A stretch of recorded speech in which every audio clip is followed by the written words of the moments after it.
마가복음 6장 7절부터 13절까지 우리 같이 읽도록 하죠. 같이 읽까요? 시작. 12제자를 부르사 둘씩 보내시며 더러운 귀신을 제어하는 권능을 주시고 명하시되 여행을 위하여 지팡이 외에는 양식이나 배낭이나 전대의 돈이나 아무것도 가지지 말며 신만 신고 두벌옷도 입지 말라 하시고 또 이르시되 어디서든지 누구의 집에 들어가거든 그곳을 떠나기까지 거기 유하라. 어느 곳에서든지 너희를 영접하지 아니하고 너희 말을 듣지도 아니하거든 거기서 나갈 때 발 아래 먼지를 떨어버려 그들에게 증거를 삼으라 하시니 제자들이 나가서 회개하라 전파하고 많은 귀신을 쫓아내며 많은 병자에게 기름을 발라 고치더라.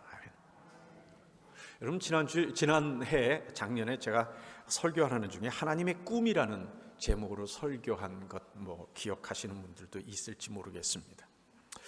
계시록 21장 3절하고 7절 말씀에 나타나는 그들은 하나님의 백성이 되고 하나님은 친히 그들과 함께 계셔서 또 7절에 있는 말씀대로 나는 그의 하나님이 되고 그는 내 아들이 되리라. 하나님이 우리에게 원하시는 것은 다른 거 아닙니다. 우리가 하나님의 자녀된 이후에 하나님이 가지고 계신 모든 능력과 하나님의 풍성함을 우리가 그 모든 것을 누릴 수 있는 준비된 자녀로 만들어 주시는 것이, 그렇게 되기를 바라시는 것이 하나님의 우리를 향한 목적입니다. 베드로후서 1장 4절 말씀에 보면 우리가 하나님의 성품을 담는 것을 위하여 힘쓰라고 말씀하십니다. 왜냐하면 10절 11절 말씀에 보면 그렇게 돼야 이 땅을 살아가는 동안에도 우리가 세상에서 넘어지거나 그리고 실패하거나 좌절하지 않게 되고, 또 결국은 하나님 나라에 가서 하나님이 우리를 위하여 베푸시는 그 모든 것을 넉넉히 누릴 수 있고 즐길 수 있는 사람이 되기 때문에 그러한 겁니다. 우리를 훈련시키시는 것, 우리를 준비시키시는 것, 우리가 하나님과의 관계를 충분히 누릴 수 있는 믿음의 사람이 되게 하시는 것, 그것이 우리를 향한 하나님의 목적입니다. 그래서 이 땅에서 일어나는 모든 일들을 하나님은 훈련의 과정으로 만드셔서 우리로 하여금 그 과정을 겪게 하시는 겁니다. 고난은 고난대로, 또는 풍성할 때는 또 그 풍성함대로 그 모든 것들을 다 우리의 삶의 훈련의 재료로 사용되기를 하나님께서 원하시는 거죠.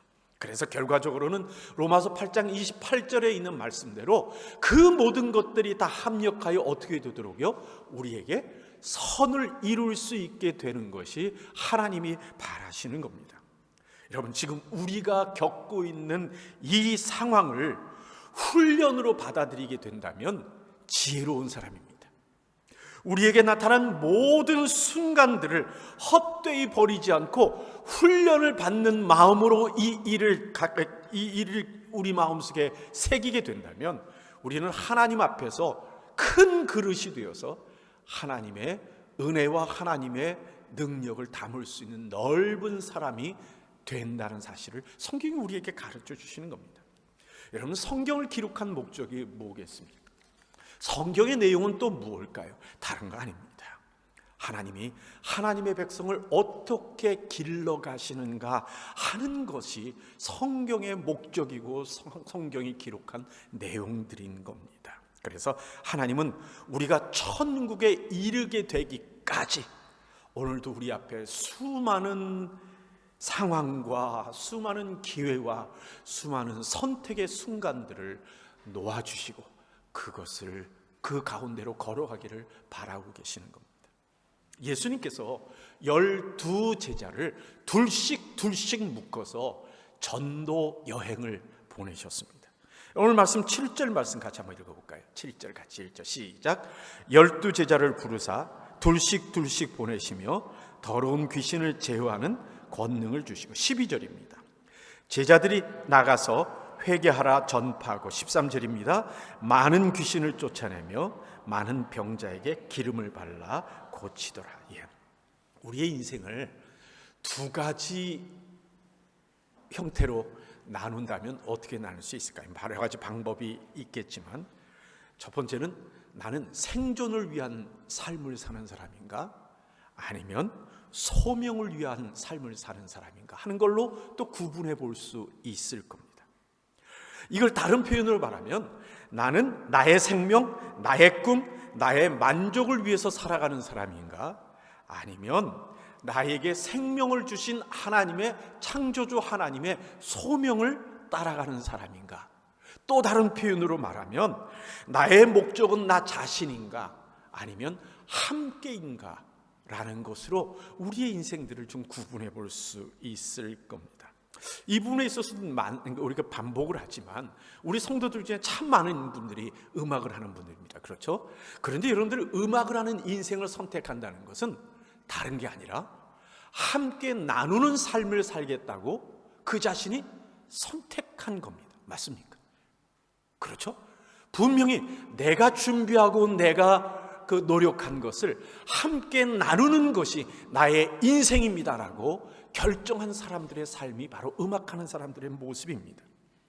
그렇기 때문에 하나님께서 우리에게 주신 이 함께라는 의미의 소명을 우리는 충분히 이해할 수 있으리라고 생각을 합니다. 하나님은 하나님의 사람들을 세상에 보내십니다. 무엇 때문에 보내실까요? 다른 거 아닙니다. 함께 때문에 보내시는 겁니다. 함께 누리게 하려고 하나님께서 세상에 우리를 보내시는 겁니다. 누군가의 나눔 때문에 우리가 예수 믿었습니다. 그렇지 않습니까? 누가 전도하고, 그것이 부모건 그건 누구 간에 누군가에 의해서 우리가 예수를 믿고 하나님의 은혜를 누리고 살아간다면 결국 우리 또한 우리가 가지고 있는 것을 누군가에게 나눠주는 삶을 살아가는 것이 바로 인생에 하나님께서 정하신 원칙이 아닌가 하는 것을 우리가 생각해 보는 겁니다.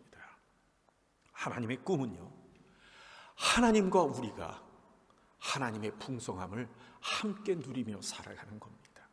이를 위해서 먼저 예수 믿는 우리들에게 하나님께서 은혜를 주셨고, 그리고 소명을 주셔서 다른 영혼을 향하여 살게 하시고, 그 영혼을 위하여 나가게 하시고, 그리고 성령을 우리를 돕도록 보내주신 겁니다. 그런데 하나님은 우리들을 위험한 그런 세상으로 내보낼 때 마치 정글 속에, 밀림 속에 우리를 집어넣어 버리고는 우리가 거기서 생존하여 살아남도록 하도록 하시지 않습니다. 그러니까 네가 이 어려운 곳에서 살아남아라, 살아남아서 결국 이 정글을 뚫고 나오면 내가 너를 사랑하마 라고 말씀하시는 분이 아니라는 겁니다.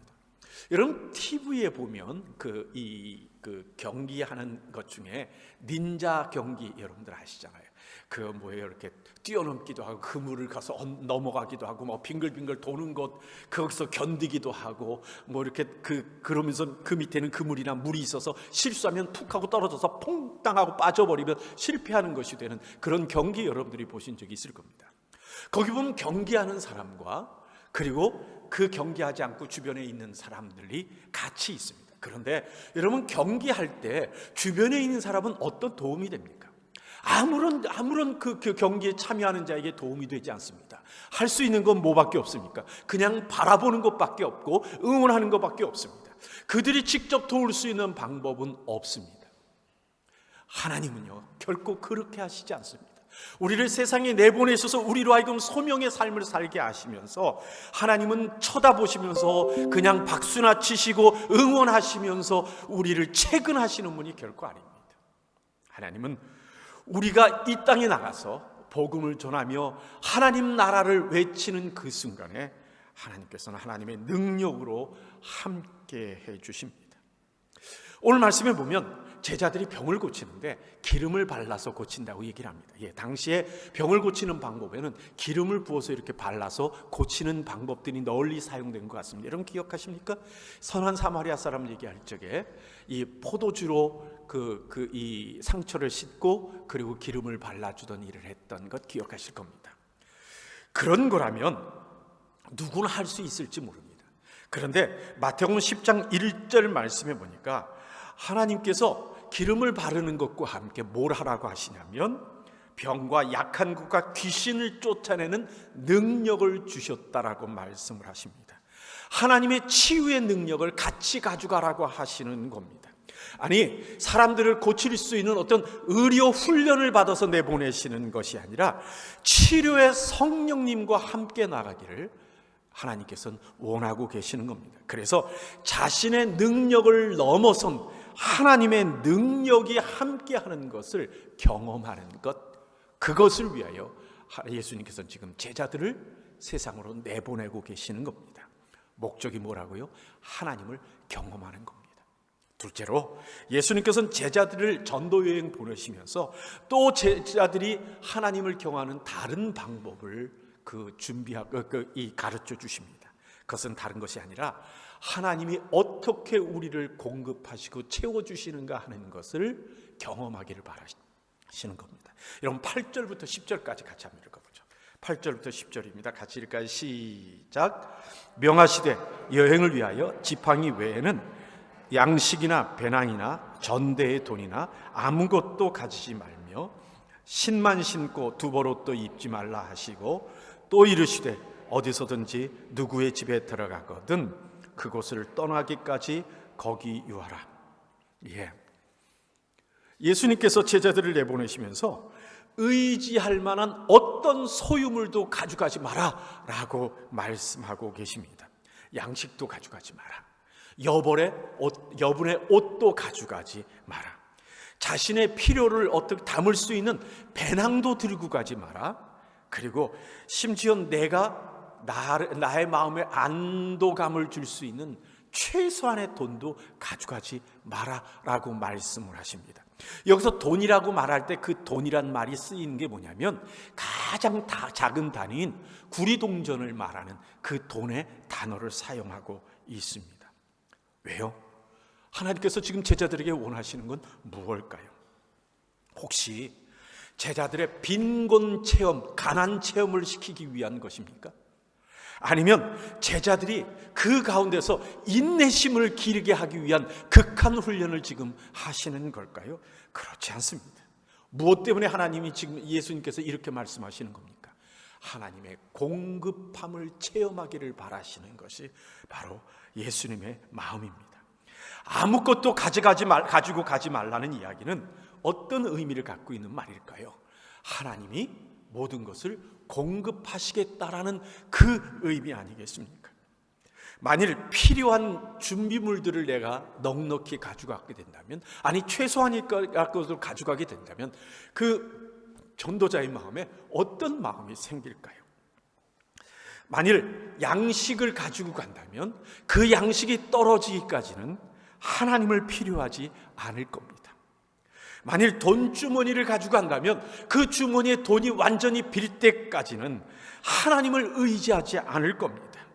자기 소유로 인해서 안정감을 느끼며 살아가다가 그것이 다 떨어진 다음에야 하나님을 기억하게 될지도 모르겠습니다. 그러니 그 모든 것을 놓고 가라, 가져가지 마라 하시는 그 하나님은 무엇을 원하시냐면 모든 순간에 하나님의 손을 기대하라, 하나님을 의지하라, 하나님을 바라봐라 하는 그 의미를 지금 예수님께서 말씀하시는 겁니다. 그러면 그 손길이 어떻게 온다는 얘기입니까? 광야에서 이스라엘 백성들이 광야를 지날 때 경험했던 것처럼 아침에 일어나니 만나가 그 앞에 놓여 있고, 그리고 틈틈이 하늘에서 메추라기가 떨어지고, 낮에는 구름 기둥으로 밤에는 불 기둥으로 지켜주신다고 말씀하시는 걸까요? 그렇지 않습니다. 지금 주님께서는 그렇게 말씀하시지 않습니다. 그럼 하나님이 준비하시는 건 뭐라고 얘기하시는 겁니까? 오늘 말씀해 보니까 다른 것이 아니라 사람입니다. 사람을 준비해 주시겠다고 말씀하시는 겁니다. 하나님께서 전도 여행 중에 제자들의 필요를 채울 수 있는 사람을 준비해 주시겠다고 하시는 겁니다. 여러분, 앞으로 선교 여행을 한번 생각해 보십시오.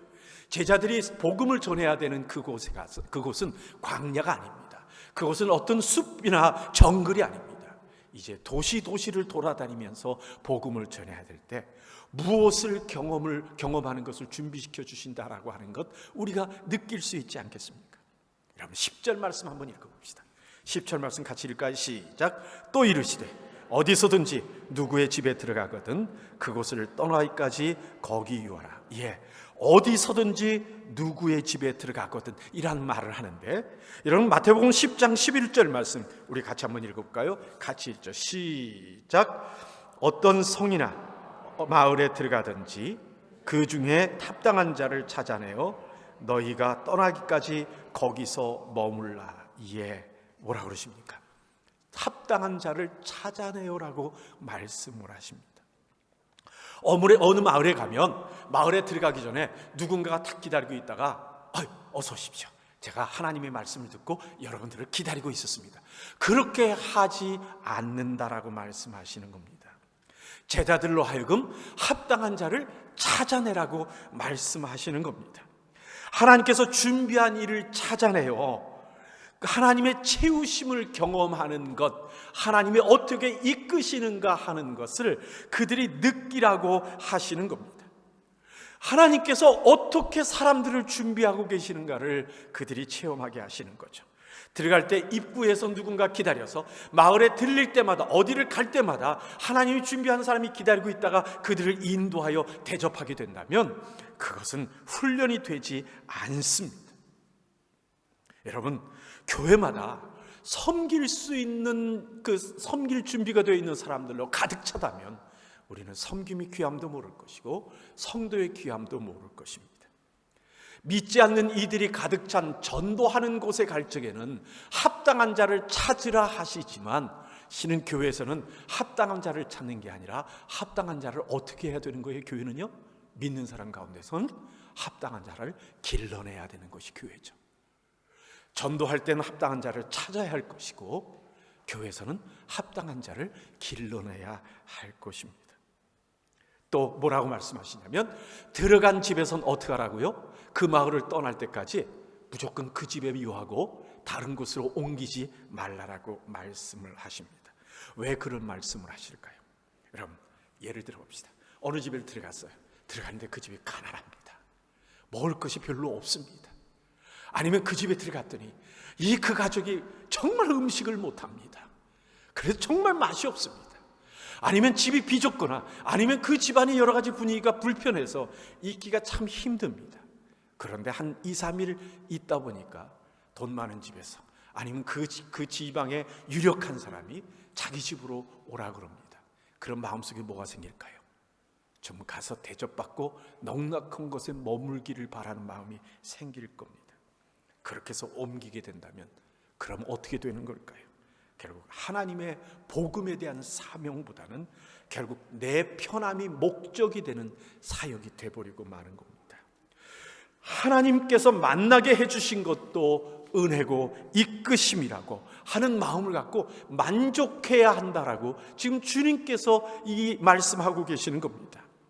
이 또한 하나님의 이끄심이기 때문입니다. 왜 그럴까요? 왜 그렇게 하는 걸까요? 목적이 무엇 때문인 겁니까? 목적이 나 먹고 사는 것, 나의 편함이 아니라 복음의 선포이기 때문에 그렇습니다. 그런데 자칫하면요, 내 삶의 필요가 내 판단의 기준이 되고 판단의 이유가 될 가능성이 있습니다. 자, 우리 성도들 노래하는 분들입니다. 노래를 위하여 갔다가 언뜻 돈에 팔려올 수 있는 위험성이 있죠? 그렇죠? 그럴 수 있습니다. 혹시 하나님께서 그걸 좀 경계하시는 건 아닐까요? 아니, 소명을 위하여 갔다가 어느새 사람들의 베품에 끌려다니는 사람이 될 수가 있는 겁니다. 이게 무척 예민한 문제입니다. 저 신학생 시절에 사역을 준비하며 하나님께 기도하던 그 큰 기도 제목이 하나 있었는데, 그것이 뭐냐면 하나님 평생 성도들의 손끝 바라보며 살지 않게 해주십시오 라는 기도가 저한테 큰 기도 제목이었었습니다. 성도가 나에게 무엇을 해주는가, 그것에 기대해서 목회를 하는 목사가 된다면 여러분 어떻게 되겠습니까? 그러려면 아예 목회 관두고 돈 벌게 하는 게 훨씬 낫죠. 그런데 복음을 위해서 살겠다고 분명히 작정하고 그리고 결심하고 복음의 사역을 하는 중에 자칫 사람들의 베품에 혹해서 따라가게 되거나 또 명예의 복음을 팔고 쫓아다니는 일들이 생길 수 있게 되는 겁니다. 여러분, 그 합당한 사람을 만남도 주님의 은혜고 이끄심이라고 생각하고, 누가 나에게 필요를 베풀어 주는 그것도 하나님의 은혜라고 생각하며 그것을 만족함과 기쁨으로 받아들이는 것, 하나님이 지금 그걸 원하시는 겁니다. 또 베푸는 그 사람도 내가 그 사람에게 뭔가를 보답하려고 노력하는 게 아니라 하나님의 평안으로 보답하는 것이어야 할 것이고, 나도 베풀어 준 사람에게 매이는 것이 아니라 그 베풀음을 이끌어 주신 하나님께 감사하는 마음을 갖는 것, 그것이 올바른 일이라고 성경이 우리에게 가르쳐 주시는 겁니다. 우리 마태복음 10장 12절 13절을 우리 같이 한번 읽어볼까요? 마태복음 10장 12절 13절입니다. 같이 읽죠. 시작. 또 그 집에 들어가면서 평안을 빌라. 그 집이 이에 합당하면 너희가 빈 평안이 거기 임할 것이요, 만일 합당하지 아니하면 그 평안이 너희에게 돌아올 것이니라. 여기엔 두 가지 의미가 있습니다. 베푸는 자도 내가 개인적으로 베풀었다고 생각하지 마라. 하나님의 손을 대신한 것이라고 생각하라. 또 베품을 받은 사람도 그 사람에게 어떻게 하라고요? 하나님의 평안을 빌라. 그래서 그에게 하나님의 평안이 임하게 하라라고 말씀을 하시는 겁니다. 하지만 세 번째로요, 전도 여행이 항상 순조로운 것만은 아닙니다. 여러분, 지난주에 말씀을 나눌 때 언급한 이 장로 한 사람이 있었죠. 디오드레베라는 장로 같은 사람이 있어서 복음에 사역하는 이들을 어렵게 만드는 경우가 있을 수 있습니다. 때론 개인이 그럴 수도 있지만, 때로는 마을 전체가 반대해서 집단적으로 복음을 거부하는 일이 있을 수 있습니다. 오늘 말씀 11절 말씀 우리 같이 한번 읽어볼까요? 같이 읽죠. 시작. 어느 곳에서든지 너희를 영접하지 아니하고 너희 말을 듣지도 아니하거든 거기서 나갈 때 발 아래 먼지를 떨어버려 그들에게 증거를 삼으라 하시니. 유대인들은 여행 가다가 보면 이스라엘을 떠나고 나면 이방 땅을 이렇게 밟고 다닐 수가 있게 되겠죠. 심지어는 갈릴리에서 유다로 내려오려면, 예루살렘으로 오려면 중간에 사마리아라는 지역을 지나야 오는 경우들이 많습니다. 그렇게 됐을 때 유대인들은 어떻게 하느냐면, 이 이방 지역이 끝나고 그리고 하나님의 이 이스라엘 땅으로 들어오는 그 경계에서 온몸에 먼지를 털어버립니다. 그래서 어떻게 해요? 거룩하지 않은 이방의 땅에서 묻었던 모든 불결함을 떨어버리고 그친다. 이제는 이 땅은 나에게 속한 것이 아니라 나는 하나님의 땅으로 들어간다는 의식들을 행했었습니다. 지금 예수님께서 이 제자들에게 복음을 거부하는 사람들 앞에서 어떻게 하라고 하시는 겁니까? 여러분, 서운하거나 내 자신의 분노를 일으키거나 아니면 그 자신이 갖고 있는 좌절감을 표현하라고 얘기하시는 것이 아닙니다. 어떻게 하느냐면, 이 신발 밑에 있는 흙을 떨어서 복음을 거부한 자 앞에 하나님의 말씀의 권위를 선언하라고 말씀을 하시는 겁니다. 이건 그냥 내 마음에 그들이 준 부끄러움 때문에 창피해서 에이 기분 나빠 하고 하는 감정적인 표현을 하라는 거 하시는 것이 아닙니다. 이건 공적인 무서운 선언을 하는 것입니다. 이것이 하나님의 구원, 하나님의 은혜, 하나님의 평안과 상관이 없는 것이다라고 하는 그러한 선언의 행동을 증거로서 지금 보여주고 있는 겁니다. 제자들의 개인 감정이 아닙니다. 여러분, 누가복음 9장을 한번 찾아봅시다. 누가복음 9장 말씀을 한번 찾아서 한번 읽어볼까요? 53절부터 56절까지 같이 한번 읽어보죠. 시작. 예수께서 예루살렘을 향하여 가시기 때문에 그들이 받아들이지 아니하는지라 제자 야고보와 요한이 이를 보고 이르되 주여 우리가 불을 명하여 하늘로부터 내려 저들을 멸하라 하기를 원하시나이까. 예수께서 돌아보시며 꾸짖으시고 함께 다른 이 마을로 가시니라. 예수님께서 갈릴리 지역에 있다가 지금 예루살렘에 있는 유다 지역으로 오시는데 사마리아 땅을 지나가게 되는데 어느 마을 들어가니까 마을 사람들이 예루살렘으로 가는 사람들이라고 예수님의 무리를 거절을 한 것 가지고 제자들이 하늘에서 또 불을 내려서 저들을 혼냅시다라고 제안하는 그 말에 예수님께서 그들의 분노에 책망을 하시는 모습이 나타납니다. 제자들의 분노를 주님은 책망하시는 겁니다. 그러나 예수님은 그 마을을 떠나셔 가심으로써 그 마을이 하나님의 구원과 하나님의 은혜와는 상관이 없다는 사실을 분명히 드러내시는 부분이 있음을 기억해야 합니다. 저주의 마음이나 마치 우리가 어떤 징계의 권한을 가진 것 같은 교만한 마음이 우리들에게 있어서는 안 됩니다. 제자들은 그런 경우에 어떤 마음을 가져야 할까요? 마태복음 10장 13절에 있는 말씀 그대로 어떻게 해요? 평안을 비는 겁니다. 평안을 비는 겁니다. 그런데 만일 평안을 빌었는데 그 평안이 그 가정에 합당하지 않으면 어떻게 된다고요? 그 합당하지 않은 평안이 나에게로 돌아올 거라고 주님께서는 말씀을 하십니다. 그러니까 만일 누군가가 내가 복음을 전할 때 아니면 내가 예수 믿는 것 때문에 나를 거절하고 외면하게 될 게 그럴 때 마음 상할 이유가 없습니다. 걱정할 이유가 없는 겁니다. 확고한 거부하는 모습이 있다 하더라도 우리가 할 일은 뭐라고요? 그들을 향하여 평안을 빌어주는 겁니다. 만약 그들에게 그 평안이 해당되지 않는다면 그 평안은 어떻게 될 거라고요? 우리에게 돌아올 겁니다. 그러니까 평안을 빌어서 우리가 손해날 필요는 하나도 없는 겁니다. 하지만 복음의 관점에서 예수님 뭐라고 말씀하시냐면 거절하는 그들에게 매달릴 이유는 없다라고 말씀하십니다. 단호하게 어느 때는 딱 복음 전함을 중단할 필요도 있는 겁니다.